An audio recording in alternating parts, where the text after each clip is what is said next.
Nou, ek het vandag 'n baie besondere en 'n baie spesiale iemand met wie ek gaan gesels. Diegene wat my so 'n bietjie ken, weet dat ek van tevore in die wêreld van televisie ook in ateljee's gewerk het.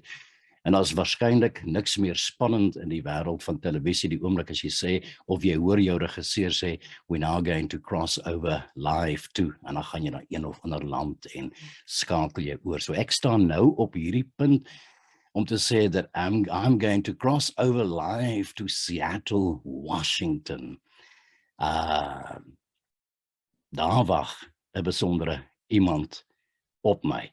Dus ek is half bang om te sê wie dit is. Ek wil graag hê dat julle moet self besluit wie dit is, maar Dorianne, ons het nou gecross over.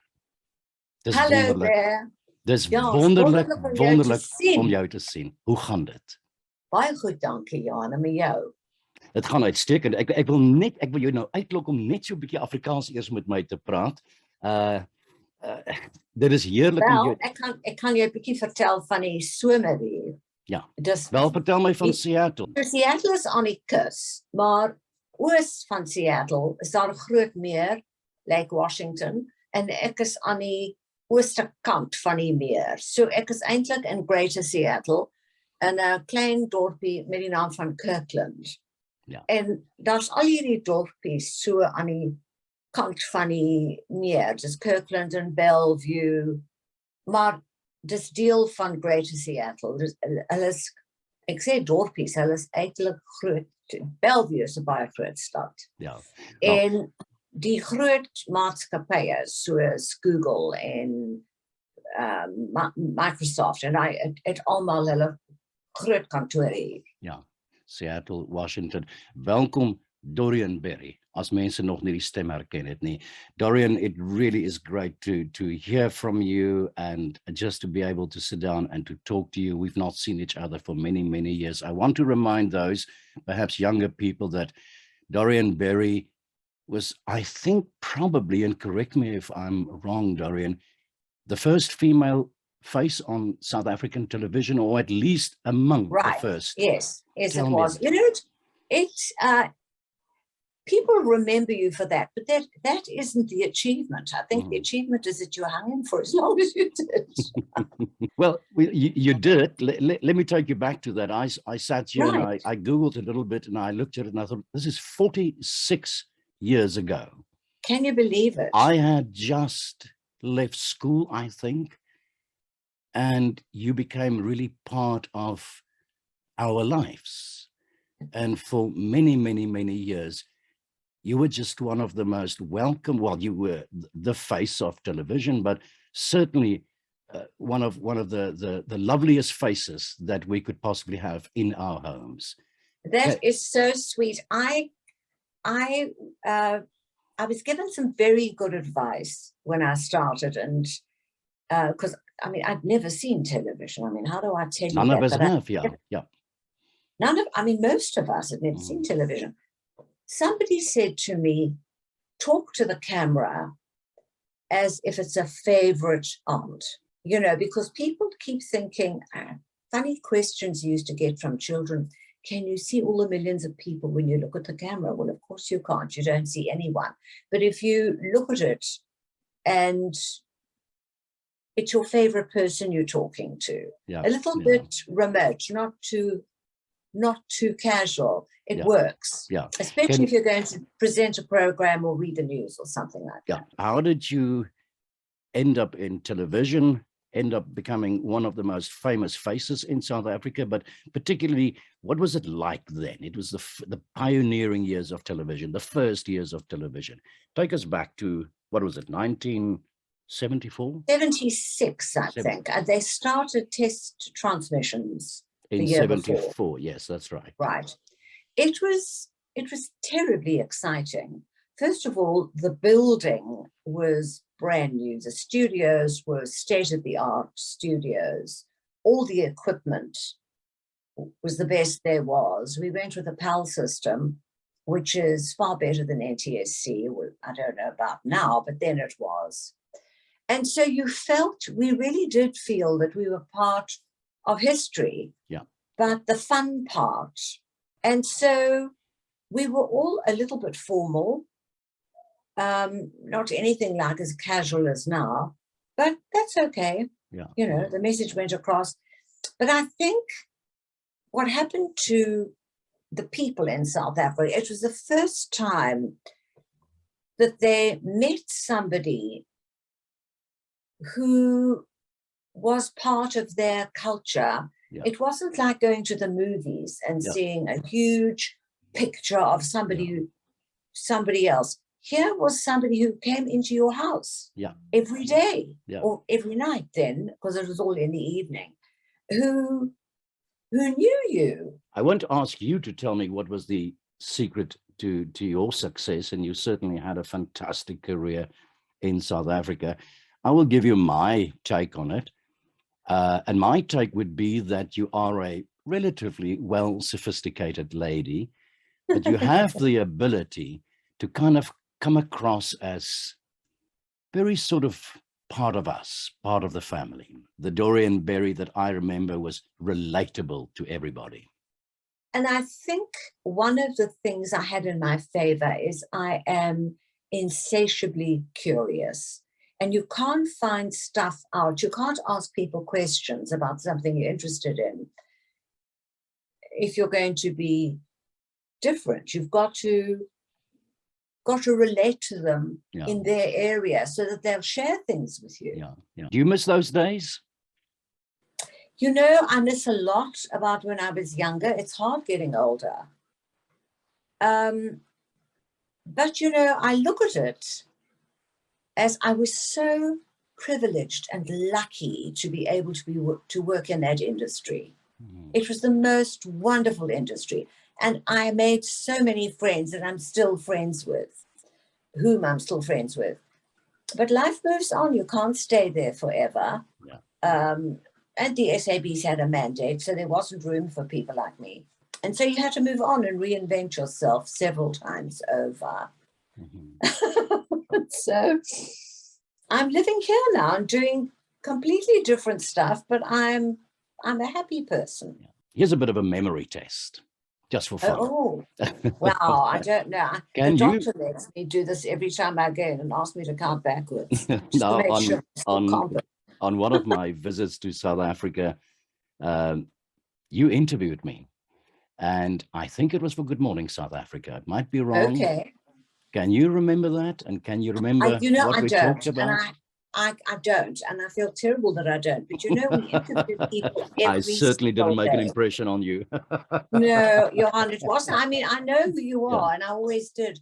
I honestly have to be honest. I don't remember. Had you come to do something specific? No, I had just returned from Moscow, and I was invited to talk about Russia. And I seem to recall it was you and I think it was Ian de Vos in the studio talking. Could have been. I worked with Ian quite a bit. I'm quite sorry now that I can't interview you now about going to Russia.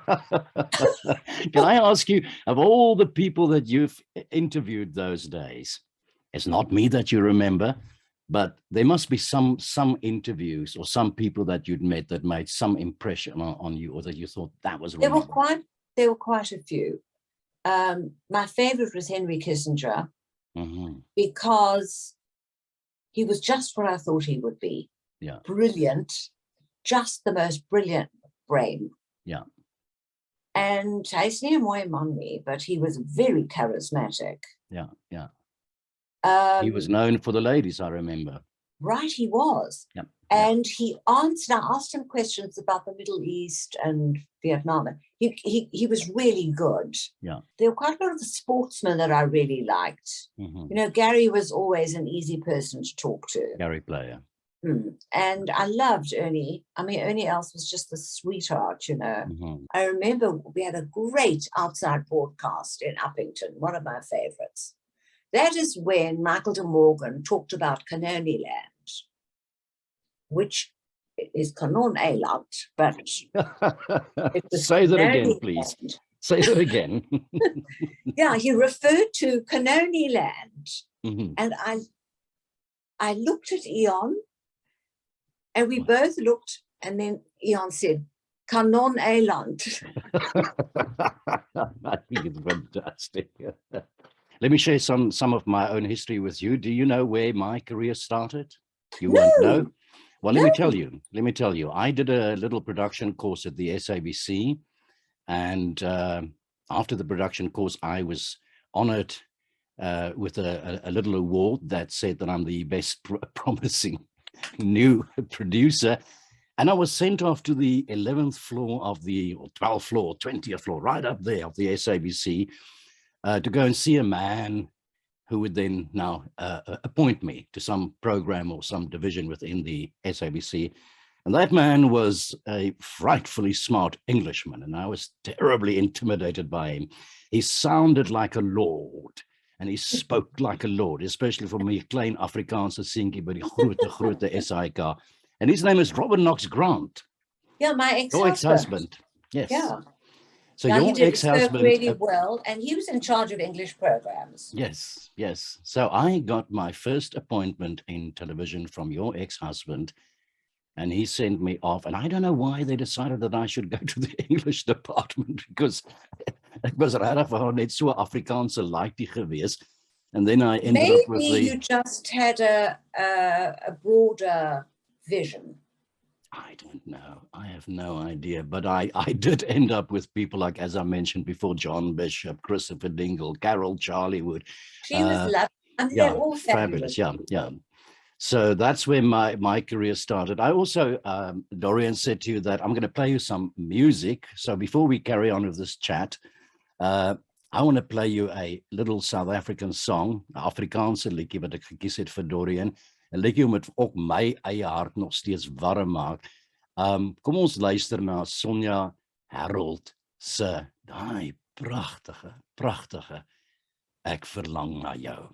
En dan gesels ons verder met Dorianne.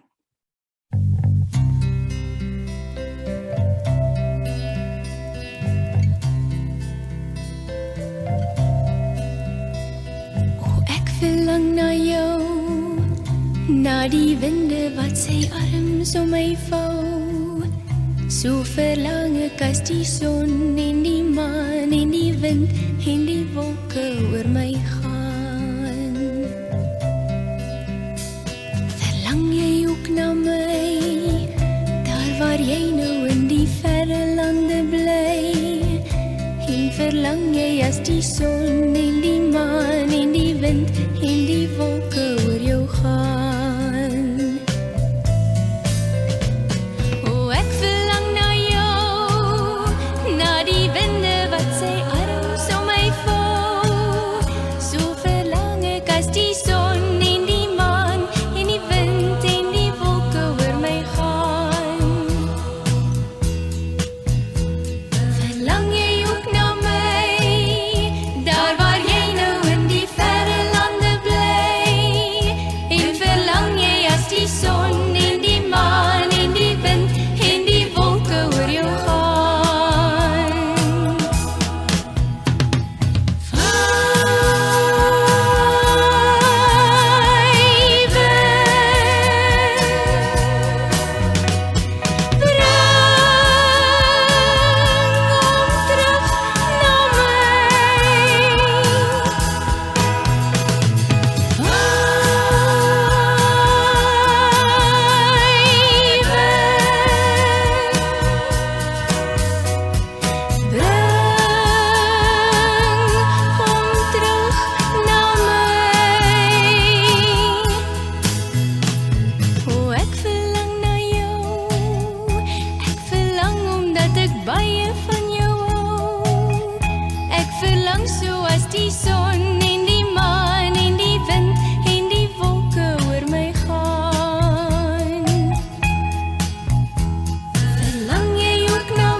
terug na my.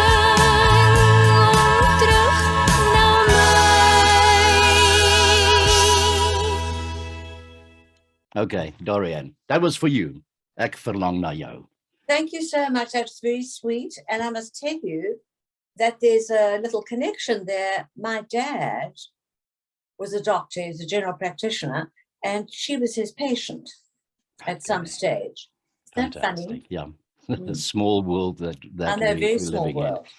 I want to know why you decided to leave. Let's not talk about leaving the SABC, but what motivated you to leave South Africa and to settle down in the USA?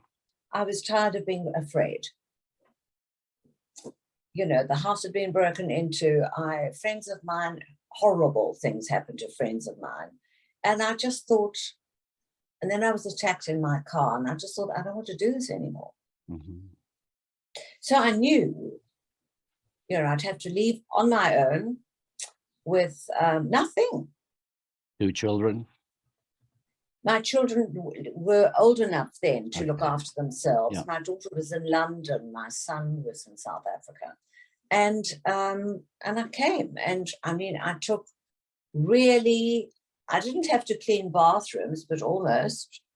But really basic, you know, minimum wage jobs until I wriggled around and found my way. But let me just take you back to, not to the point of the decision. I can understand the decision and the motivation, but you're a divorced woman on your own, really, in a sense, and you decide Not young anymore. Not young anymore, and you pack your bags. Did you have, I mean, people in the USA that could assist you? Was there a place to go to? I had a cousin and I had a really good friend. I make friends easily. Yeah. And I'm not afraid to talk to anyone. Mm-hmm. You know, I think it really freaks out Gen Z because they don't want to talk to anybody. Yeah. I talk to everyone. It's the quickest way from A to Z. Yeah. To ask a question. Well, let me ask you a question, Dorianne Berry. You are a very, very famous woman in South Africa. You recognize absolutely everywhere. No matter how you may look at it, you live the fabulous life in South Africa, at least from the ordinary man's point of view. And bang, the next week you find yourself in the USA. Right. But, Johan, think about it like this. When I left, I had already not had a career in television or radio for 3 years. Was that during the transition years or not? Yes, it was the transition years when I was just told that it was, I didn't fit in anymore, that it was an African broadcasting corporation. And I was told, the European category. Mm-hmm. The European. I sit in that category as well. Yeah, both of us. Yeah. Did it hurt you? Did it break your heart? It did. I thought, you know, I could teach so much. I never had to be on air again, mm-hmm. but I could have shared so much knowledge, and I could have worked in research. I love research. Yeah. And helped them that way and trained them to be good interviewers. Yeah. But they wanted to make a clean break, and that's what they did. And you started all over in the USA. If I say all over, you started a new life in the USA. Right. Tell me about that experience. Tell me about the first year or 2 or 3 years. What was that like? Really hard, really hard. I mean, you live in a room with a bathroom, you know, after having a nice big house. And hot and cold running maids and water and everything else. I don't know about now with rolling blackouts, but, you know, I was in a room with a bathroom. And I sometimes had 3 jobs to keep going. But I don't know, my children used to send little emails saying, we're so proud of you, Mommy. We just think you're fabulous for doing what you've done. And I thought, I can't let them down. I mean, I can't let myself down. I've got to make this work. And I knew that it wouldn't be television, because first of all, if you're going to go to another country and you speak funny compared to the way they speak, you've got to be young, and I wasn't. You know, you've got to be young and have something fabulous to offer, and I didn't. In my field, if you wanted to do the job, you had to have been in that job for a long time or have been a foreign correspondent, and I hadn't done either. So I had to look elsewhere. You go back sometimes to South Africa, and if you go back, when you go back, tell me from the bottom of your heart, how do you experience South Africa? I went back for my daughter's wedding almost 12 years ago. And I was very anxious the whole time I was there. So I think probably I had a type of PTSD, which all South Africans go through, and they don't even know they're going through it. And I lost that anxiety, the angst, when the plane landed at Heathrow, coming back. And I just thought, I'm not in a hurry to go back. Dorianne, I'm going to ask you now another question, which I think might be unfair to ask. I don't know, but I'm an Afrikaner. And every single day, the older I grow, the more I realize that I can't get South Africa out of my heart. I've traveled to 54 countries around the world. I've lived in Europe for the last 30 years. And I do have a longing. I do miss home. What is it that you long for? Well, I guess it's the land, the culture, my people, my language. And this is the point I was going to try to come to, and maybe I'm being unfair here, and I don't mean to make this into a political discussion. Fair. Is it because Afrikaners are more sort of landvas than English South Africans? And I'm not saying that you are particularly now it could be. However, my oma and opa was boeremense. My mother's father was Dutch, but my dad's family, hulle was boere. You know, oma was a pienaar. By the way, so also my oma. So my oma, so we might even be related somewhere. We might be cousins. There you go. How about that? My mother always joked. My mother always joked and said, "Ja, dis die heilige pienaars van die Vrystaat." Ons was sommer maar die gewone pienaars gewees aan my ma se kant. So I don't think so. There is a lot waarvoor jy ween. Maar dis nie daar nie. So you are today fully integrated into American society. Do you regard yourself also as kind of quarter American, little American, part of American culture? I do think myself as more international, but there's a big group of South Africans here. I don't know if you know that. Yes, I can. Yeah, I don't know that, but I can imagine that. Yeah, Microsoft, Amazon, Google, Expedia, I mean, all the big companies. Afrikaners are clever. You know, not just Afrikaners, English as well, but South Africans. And I speak a lot of Afrikaans here. I've got a lot of friends here who are African. I went to a dinner the other night for a friend who now lives in Australia, but I met her here. Everybody at the table spoke Afrikaans. They all work. They all work for, but there must have been 20 of us. I didn't know any of them back in South Africa. I met them all here. Maar ons gesels almal in Afrikaans. Lekker. Dorianne Berry, I think you're a great lady, and I really am thankful for this conversation. It's great to see you again. I hope we're going to talk in the future again. Oh, I hope so. Thanks so much. You know, Johan, if something newsworthy happens here, phone me. Absolutely, I shall do so. Yes, I think you should go back to a little bit of correspondence, a little bit back to your old roots again. How about that, Dorianne? We'll make a deal. It was lovely chatting. Look after yourself. Have a great weekend, what's left of it. Fantastic. Thank you, Dorianne Berry. Thank you very much. Dit is ek het nou met ek sê tot ziens aan Dorianne Berry in Seattle, Washington, en ek is so vol van myself nou. Thank you so much, Dorianne. Tot ziens.